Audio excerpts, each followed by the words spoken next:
Chapter 7 The Big Fart. Finally, it was FART day, and I wasn't stressed at all. By this point, we were all so relaxed. Nothing could stress us out. Namaste, Miss Jojo said when she came into our class. For the first time, she wasn't barefoot. Miss Jojo, Alexia said, you're wearing sandals. Yes, this is a special occasion, she told us. Do you like them? They are made from recycled Himalayan dream catchers. They're pretty, said Andrea, who thinks everything girls wear is pretty. Good luck on the FART today, said Miss Jojo. I'm sure you kids are going to do great. We go with the flow, man, said Ryan. It is what it is, said Alexia. I'm so chill, said Neil. I might fall asleep in the middle of the FART. Whatever, I said. That's when Dr. Covers came in with Mr. Klutz. Dr. Covers was rubbing his hands together. These kids are going to fail big time, he said excitedly, and elementary school will be shut down forever. Oh, I think our students may surprise you, said Mr. Klutz. They're totally relaxed and ready, thanks to Miss Jojo. We took out our number 2 pencils and Dr. Covers handed out the test sheets. The FART looked a lot like the practice test we had taken. The reading part was on one side and arithmetic was on the other side. We had 10 minutes to finish both sides of the test. On your mark, get set, go, said Dr. Covers. I looked at the first question. It was a story about a girl who doesn't know how to swim, so she takes swimming lessons. Then she is in a canoe that tips over and she saves her best friend's life. The question was, what is the lesson of the story? It was obvious, I wrote. Instead of going canoeing, she should take a turtle yoga class. I looked at the next question. It was a long paragraph about 2 kids who find a secret cave with a magic lamp and a genie in it. The kids argue over the 3 wishes they should wish for. The question was, what is the main idea of the paragraph? Well, that was easy, I wrote. Who cares? Those kids should turn off their minds, relax, and float downstream.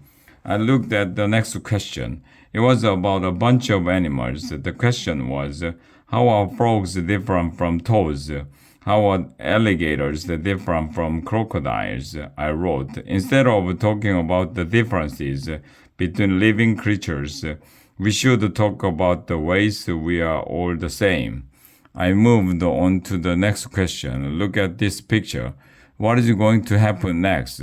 I looked at the picture. It showed a family of bunnies frolicking in a field with the hunter stalking them in the corner. I wrote, the bunnies are going to give each other foot massages and take a sound bath so they can feel their cosmic energy. I answered a few more questions like that. Then I turned over the sheet to work on the math questions. The first one was, a pair of new shoes costs $50. How many pairs of shoes can Mary buy for $300? Simple, I wrote. None. Shoes are jail cells for the feet. I moved on to the next question. It takes 25 minutes to play your favorite video game. How many games can you play in 2 hours? Easy, I wrote. None. Instead of playing video games, from now on, I'm going to spend my free time sitting under the pyramid while sucking on a pacifier. I moved on to the next question. Joshi lost his favorite action figure while playing with it on the school bus. A new one will cost $16. He has saved $5.60. How much more money does he need to replace his toy? I wrote, he should save up for a crystal salt lamp instead. I looked at the next question. There are 5 12-inch pillows on a 96-inch couch. How much space should you put between each pillow so they are equally spaced on the couch? I wrote, does it really matter? I mean, really? Climate change may make the earth uninhabitable. Why worry about where the pillows are placed on the couch?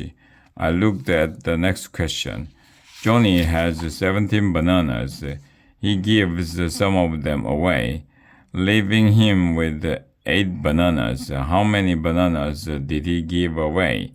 I wrote, I don't know, but Johnny should rub the banana peels on his ears and drink some celery juice. I looked at the next question. Jane went trick or treating and collected 76 Kit Kat bars. Her parents took 52 of them away to save for later. How many Kit Kat bars did Jane eat that night? I wrote, none. Jane cut out sugar and became a vegan. Namaste, the light in me bows to the light in you. That was the last question on the page.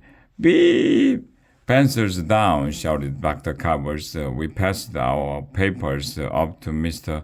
Cooper so he could grade them. It took like a million hundred minutes.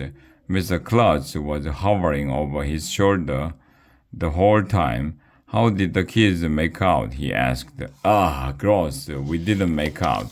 I just need one more minute, said Mr. Cooper. While Mr. Cooper graded our tests, there was no electricity in the air. Nobody was on pins and needles. We were all sitting in the middle of our seats. That's how relaxed we were.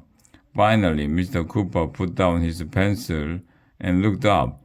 It's the moment of truth, said Dr. Covers, rubbing his hands together. Mr. Cooper said, the result of the FART is asterisk. Don't look at the next page. Don't look at the next page. Don't look at the next page. Oh, you look at the next page.